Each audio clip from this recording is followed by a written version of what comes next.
Olá, bom dia. Carl Munson here with the Good Morning Portugal live stream, YouTube and podcast, keeping you in touch with what's going on currently with the COVID crisis phenomenon event, and then, of course, looking at what we do in the future as happy homesteaders. That's the plan for me anyway. Coming out of this is how we can become more resilient, self-sufficient, but also an asset in our local communities, and get on board that localization train and make ourselves a bit stronger locally. If certainly one of the big messages for me with how our society seems to have stopped and stalled is that we're terribly centralized, and we're also precariously balanced. And I think there's a lot we can do to make ourselves a little bit more resilient and prepared, and not so prone to the inevitable economic collapse that would appear to be heading our way, recession, depression, whatever you want to call it. And it's not all gloom and doom. Certainly towards the end of the stream this morning, I'd love you to chime in with your pause positives. So these are the great things. If we stop and reflect, I know it's really difficult at the moment, and it's such a chaotic scene, isn't it? So much information, so many possibilities, so many recriminations, but it would be great just to separate out a few of the things that have occurred to you, of like, do you know what, there's something I like about this current situation, and it's this. So do share those pause positives with me, if you will. But before we do that, let's of course look at the facts and figures, and I'm going to go to Worldometer and look at the big picture in the world. And I always need to stay with you. This is the world. This is not Portugal. Before you look at the screen and go, oh my God, that's a quarter of the population of the country. No, this is the world figure. And we're over a quarter of a million now, 2,726,776 cases. It must be all thereabouts, right? I don't know how accurate this is, but it's the best we can find, and it's what we're going to go with. That's the figure of cases worldwide, and deaths around the world, 191,087 recovered. 750,000. Good news. So this is the place to look for those global figures, and of course you can drill down country by country. We're going to look at safe communities Portugal. I was going to say safe countries Portugal. And on the matter of safe countries, look, I have organized this list, the data here, to show the deaths per million of population. And this is a sorting or an arrangement of the data you don't often see. And I was reading, I think it was the Ragged Trousered Philanthropist, and their view of what's going on at the moment. Theirs is a sort of UK government bashing, understandably, approach.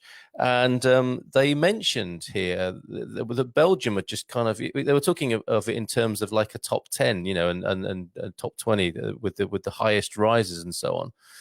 And certainly, if you look down here, 1, 2, 3, 4, 5, 6, 7, 8, 9, 10. Yes, straight in at number 10 is Sweden. And so people are thinking, was it the right thing to do to try and go for herd immunity, to not go so heavy on the lockdown? Sweden now at number 10 with the total number of deaths per million of population, albeit, and each one of these lives is obviously precious, but in terms of ratios and numbers and proportions, it's still only 200 per million there. But we are looking at this within the context of the coronavirus, COVID-19, and the relativity around the world. And San Marino, who knew? That's more alarming, isn't it? 1,179, the highest number of deaths per million of population. Belgium suddenly 560. Andorra, Spain, Italy, France, Saint Martin, I don't know where that is, and the UK at number 8 in terms of total deaths per million of population. So it's interesting how you can just look at the data in different ways, and obviously that's how I was going to say, that's how propaganda works, isn't it? But I think you need to take all of this with a pinch of salt, as our man Will Thompson does, who's back with us on Tuesday. Thompson Tuesdays, we're calling it. And look, we see here from a different point of view, total cases, USA is topping the charts, as it were, with Spain, Italy, France, Germany, and then the UK coming in. And Portugal, of course. Sorry, I was focusing on the UK because that's where I'm from. It's a long-standing habit. But look, Portugal, currently the figures are 22,000 coronavirus cases here with 820 deaths. and this constantly improving figure of recoveries, 1,201.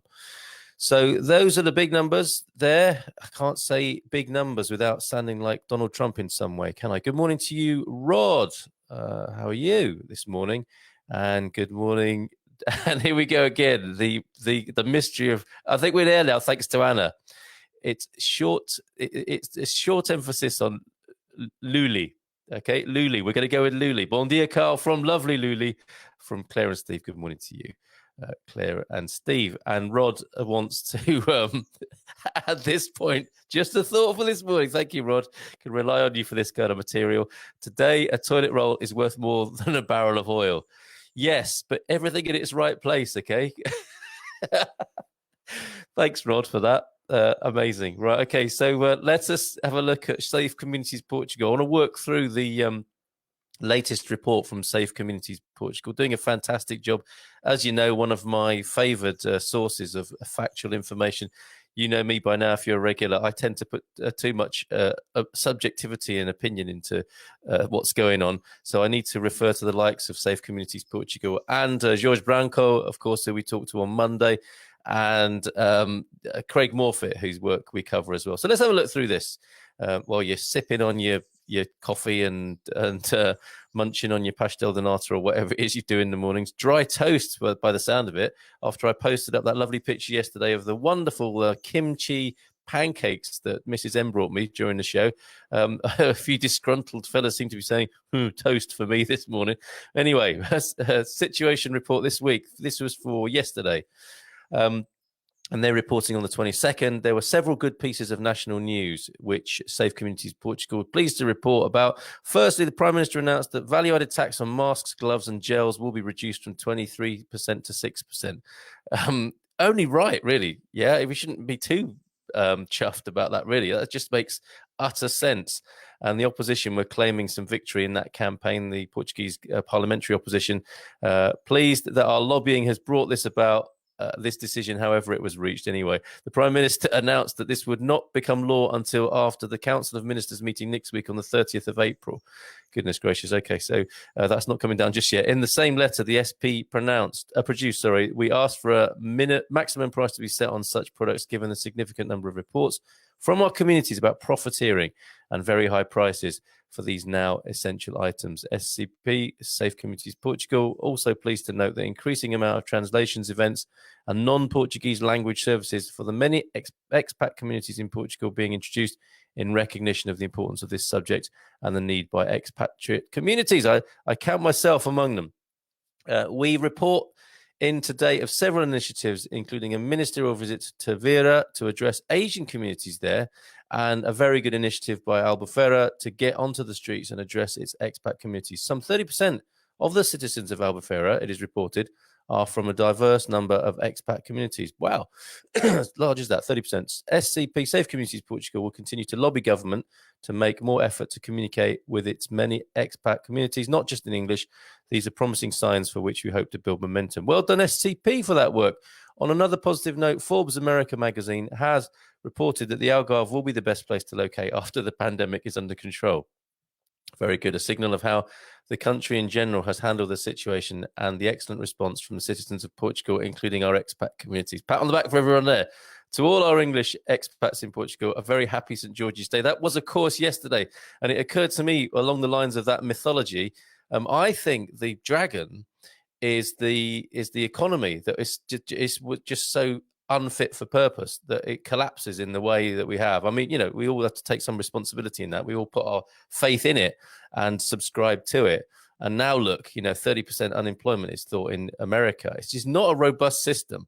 So let's say the dragon is the economic system that we are all stuck in, it would appear. Who's George? Who's going to come and slay this economic system such that the villagers can sleep again and the king doesn't have to sacrifice his princess daughter? I wonder. I'm sure Trump fancies himself as that person, as I'm sure Boris Johnson does. But maybe it'll be someone from out of the blue who we haven't figured on yet. Maybe it'll be something from our community. So health reports, the figures for Portugal. I don't think we need to go through those because we've just shared more up-to-date information than that. No criticism of SCP, but we just went straight to Worldometer for those. You can get more detailed information by visiting the Safe Communities Portugal website and Facebook pages, which provide links to the detailed figures provided by the DGS at briefings. Excuse me. Also, get more information analysis by visiting the DGS website. That's the Portuguese Health Service.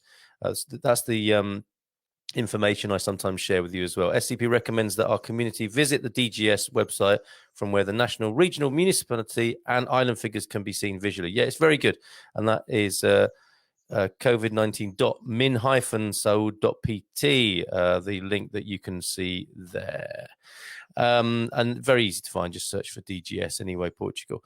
New SNS, that's the Portuguese Health Service for those with impaired hearing. Those with impaired hearing now have access to a video call service platform at the contact center of the National Health Service, SNS 24.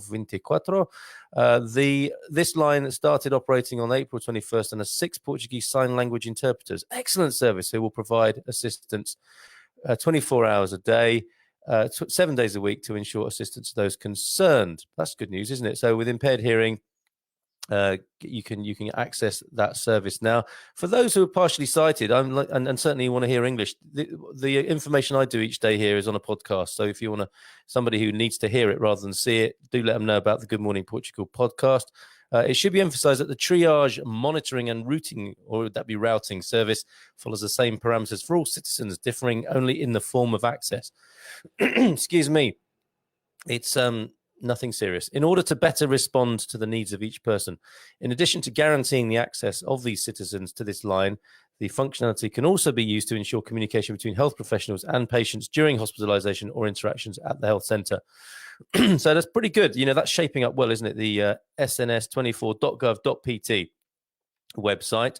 And yes, the 25th of April, the big independence, Carnation Revolution celebration. The national ceremony for the 25th of April will be arranged with the dignity the ceremony deserves while adhering to all safety measures. So that will be interesting. Restarting football matches. The appropriate football bodies will be responsible for this in due course, but they must adhere to the norms and rules in place to fight COVID-19. Let's have a look.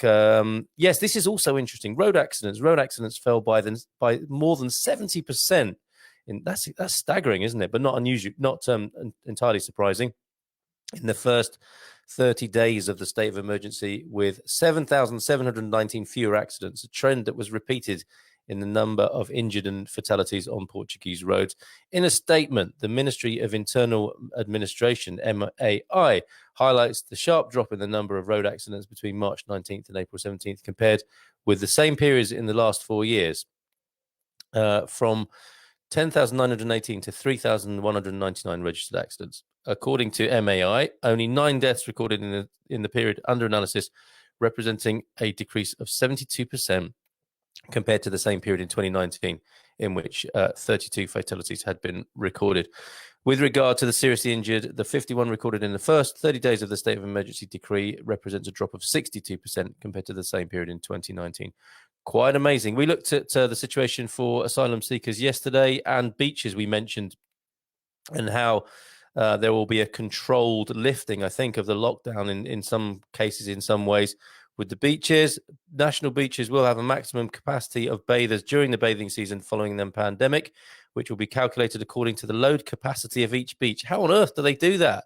Said the program coordinator today, Blue Flag. The beaches, being public spaces, will also have the procedures and rules to be implemented for the safety of all, and which obviously have to do with social distance to prevent the spread of the disease pandemic caused by the new coronavirus, explained the National Court. So I didn't read that very well, did I? But look, they're trying to figure out how to control the amount of people on beaches. I'm glad that's their job and not mine, quite frankly. So there you go. A bit of an update, generally, what's going on around the whole facts and figures. And sorry, I did inject a little bit of opinion in there. Can't be helped. Welcome your opinion as well now as we look. Hey, should we have a look at the weather for the weekend? Because it is Feel Good Friday, everybody. I know it's weird. That, today is probably a lot like every other day for everybody. But I certainly have a slight, programming of the weekend and look forward to it in a funny sort of way, even if I don't like that how much of a slave I am to that as well. So let's have a look at our Good Morning Portugal weather pages, which we haven't done for a long time, to see what the weather might be like, and also your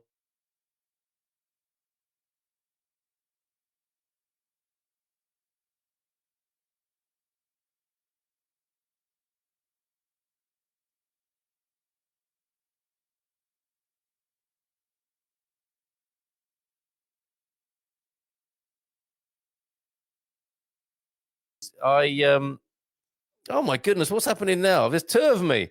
Okay, there we go. That's good. I'm hoping you can still hear me. We are. I crashed the whole software here, trying to share the weather with you. Dare I do that again, or do I just rely on you for weather? I'll tell you what, I'm going to rely on you for weather.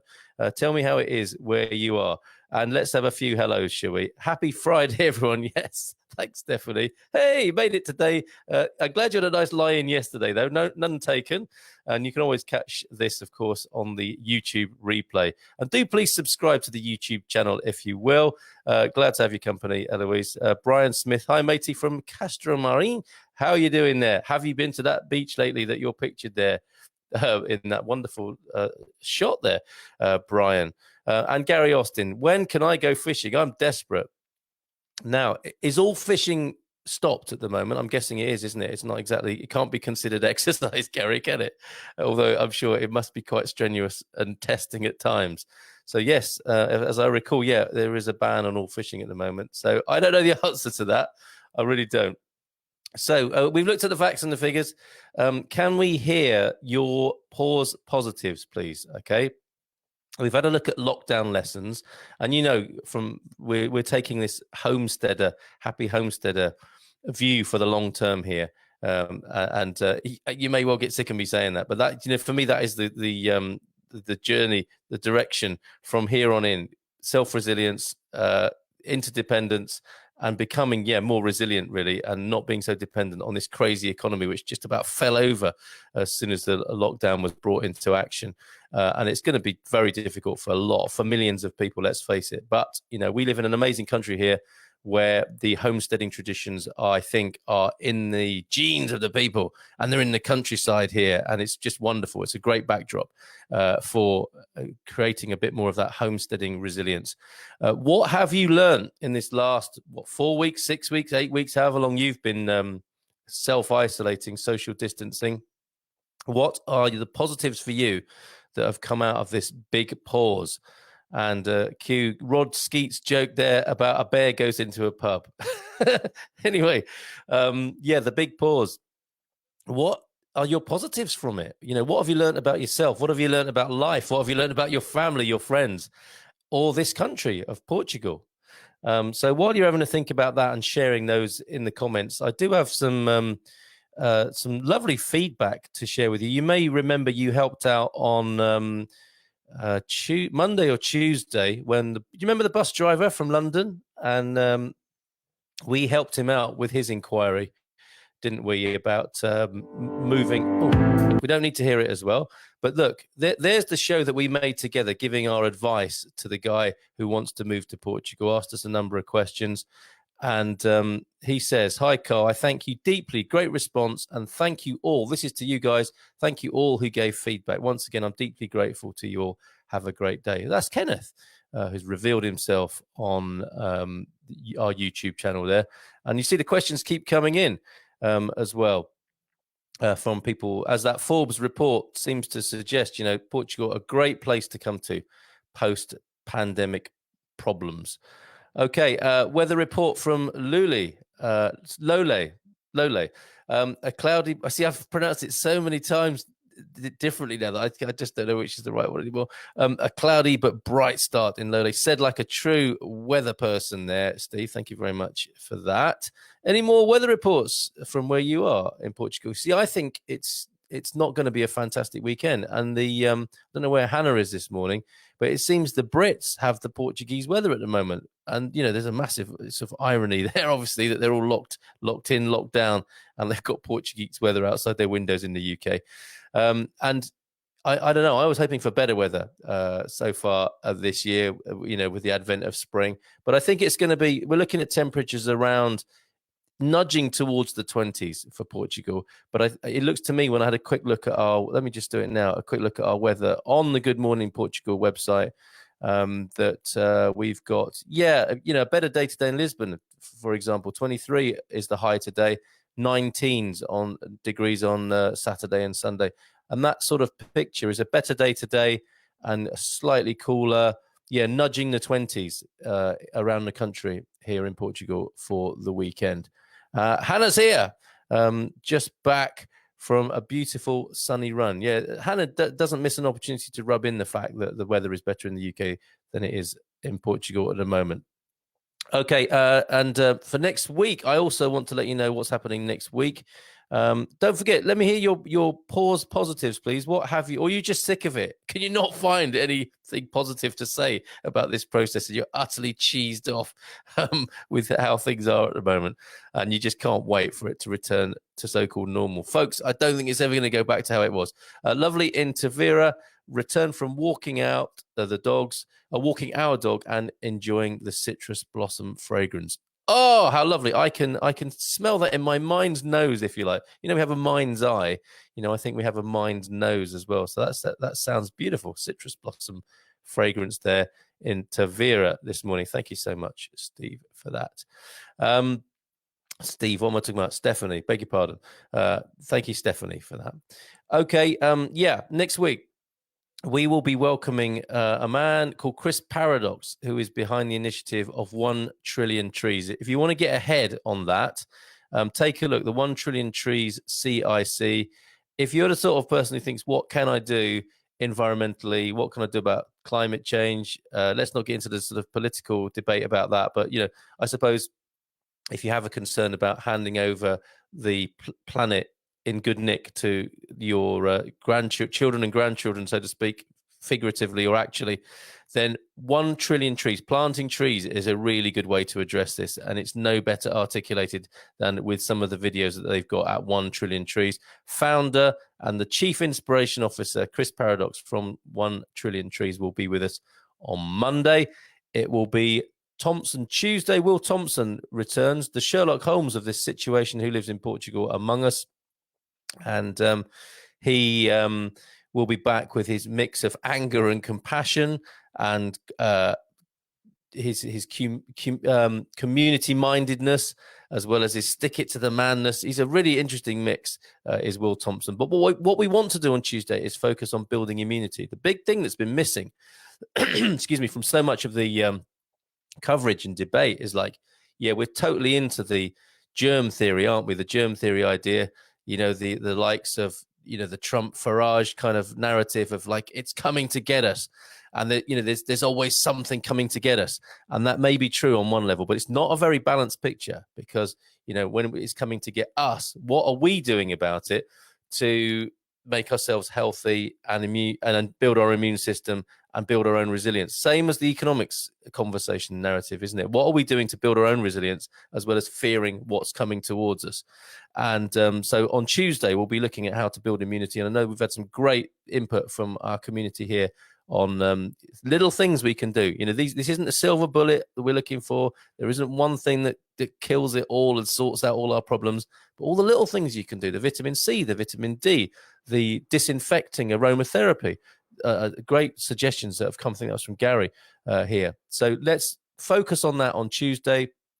Thursday, it's very likely we'll be joined by Dr. Mick, who's chipped in occasionally here as well, talking about managing mental health, not only for the current COVID situation, but I think in terms of immigration as well, how to handle migrating to Portugal or anywhere for that matter, and also lockdown mental health as well. So any questions you've got about that, do share them with me. A few pause positives. Thank you for these. We have, yes, I've learned things, says Hannah. And she goes on to say, I thought she was just leaving that enigmatically there. I've learned that you can live with some.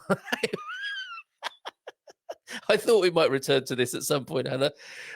I've learned that you can live with someone for 20 years and find out they are so different than you.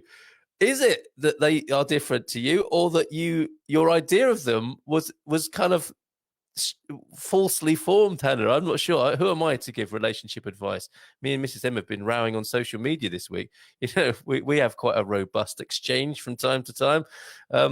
Very interesting. You should say that, and I'm sure you're not alone with that. You know, to find out things about your partner that weren't so obvious in the daily run of things previously. If I had a week to live, I'd live it while they would sort out their paperwork and make sure everyone was provided for. If I had a week to live, I'd live it while they. Okay, I think I understand that, and I think a lot of people are thinking this as well, aren't they? It's like we don't have the excuse of busyness and rushing at the moment, do we? So we can attend to those sorts of things. Do you mean the paperwork, like the will and that kind of stuff? Okay, getting an insight into Hannah's personal life here. She's not backward in coming forward. I've learned that even if you know someone well under these circumstances, new things are learned. Yes, I'm sure that is true. He's back out by the bins. Oh, the gallows humour of the Good Morning Portugal crew. She's only joking, everybody. For more straight-laced viewers who might see this on YouTube, you don't have to report Hannah. That's a joke. I feel like I need to say that just in case somebody does see that on YouTube or hears it on the podcast from a different culture, shall we say, with not such a robust or strange sense of humor. Yes, really, really joking. She's just clarifying that for us. So let's leave it there perhaps this morning. Thank you for your company. And just one more. I've learned I get on so well with my 15-year-old son. He's been so steady and solid, proud. That it's lovely to hear, Eloise. I felt a little, what can I say? Yeah, I was moved by reading that out. I don't know why. Cometh the hour, cometh the young man, perhaps. And in these circumstances, he's stepping up. And these are interesting circumstances and a test for all of us. And your 15-year-old son, by the sound of it, is testing well under these circumstances. Lovely to hear that. Well done, you, young man. For that, I feel like I'm old enough to be able to say something like, well done, young man. He's been so steady and solid, and you're proud of him. I think that's lovely to hear. And keep up the good work, fella, being a credit to your mother. That's fantastic. And a superb note to end on, and certainly a pause positive. Thank you very much for that, Eloise. That's cheered me right up. Lovely to hear that. That very personal, but also, universal sentiment there about how these circumstances in some places are bringing out the best in people. So have a great weekend. Bon fin de semana. No, one more thing. Sunday brunch with the Village Kitchen. We've got Cressida and Paul talking to us, I hope, on Sunday. Just an easygoing get-together. Might well do that just within the Happy Homesteaders group. So if you're not in there, join the Happy Homesteaders group, which is the community group of Good Morning Portugal, and we'll have a little chat. And hopefully they'll be sharing a recipe or two. Paul's a cracking cook, and they're delivering this food around central Portugal to people. And I think one of our community, was it Gary yesterday, who had celebrated his birthday, perhaps? Parabéns to you. Gary, if it was you, with a Village Kitchen meal. That might be the thing we do at the moment. That might be a lockdown luxury as a Village Kitchen meal. Find out more about them on Sunday, sharing kitchen hacks and recipes, I hope, that are appropriate and suitable for these socially distant times. Take care. Bye for now. Bon fin de semana. Oh, yes, Portuguese. We all must learn Portuguese. Have you got recommendations? Let's tackle that on Monday. I think we need to do a little bit of Portuguese every day here on the show. So my parting shot, bon fin de semana. Hello.